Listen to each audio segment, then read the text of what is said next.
আসসালামু আলাইকুম।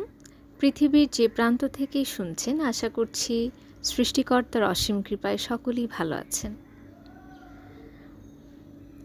আজ ইংলিশ ল্যাঙ্গুয়েজের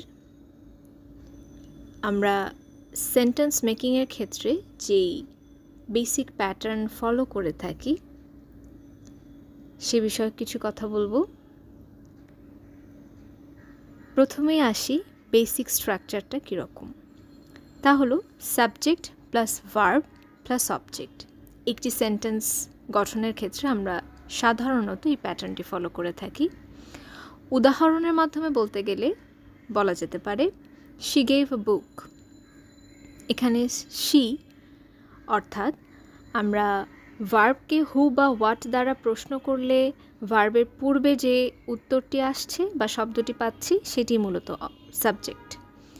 শি এখানে সাবজেক্ট, গেভ একটি ভার্ব এবং আ বুক একটি অবজেক্ট। এখন অবজেক্ট আমরা কিভাবে চিনব? এই ভার্বটিকে অর্থাৎ গেভকে যদি আমরা হুম বা হোয়াট দ্বারা প্রশ্ন করি সেক্ষেত্রে ভার্বের পরে যে উত্তরটি আসে সেটি মূলত অবজেক্ট অফ আ ভার্ব। অর্থাৎ শি গেভ, গেভের পরে আমরা হোয়াট দ্বারা প্রশ্ন করলে আ বুক পাচ্ছি, অর্থাৎ আ বুক একটি object. She gave a book একটি normal basic pattern of writing a sentence. এখন এক্সেপশনের ক্ষেত্রে আমরা দেখতে পারি অনেক সময় দুটো অবজেক্ট বসেছে, অর্থাৎ subject plus verb plus indirect object plus direct object. এখন কোনটি ইনডিরেক্ট এবং কোনটি ডিরেক্ট আমরা কিভাবে বুঝব?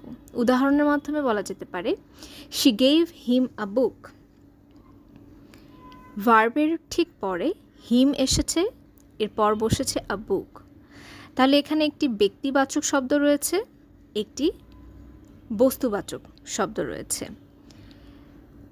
সাধারণত ডিরেক্ট অবজেক্ট হিসেবে বসে বস্তুবাচক শব্দ, অর্থাৎ বস্তুবাচক শব্দগুলোকে আমরা ডিরেক্ট অবজেক্ট বলতে পারি এবং ব্যক্তিবাচক শব্দকে আমরা ইনডিরেক্ট অবজেক্ট বলতে পারি। সেক্ষেত্রে হিম একটি ইনডিরেক্ট অবজেক্ট এবং আ বুক একটি direct object. She gave him a book. Him শব্দটিকে যদি আলাদাভাবে আমরা এক্সপ্লেইন করতে চাই তাহলে বলতে হবে এটি একটি প্রোনাউন, অর্থাৎ পার্সোনাল প্রোনাউনগুলো সম্বন্ধে আমরা অবগত আছি।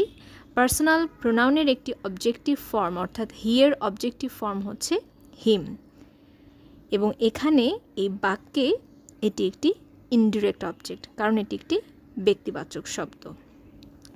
আশা করছি সকলেই বুঝতে পেরেছেন। ধন্যবাদ।